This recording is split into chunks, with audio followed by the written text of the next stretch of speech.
गाने पसंद आने लगे हैं, दर्द भरे गाने पसंद आने लगे हैं, और नए रिश्तों को तो आजमा कर देख लिया हमने, अब कुछ लोग पुराने पसंद आने लगे हैं। बेहद शुक्रिया।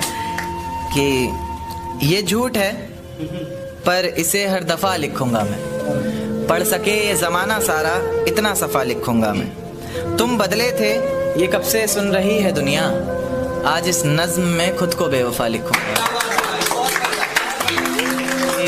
तुमने मनाया होगा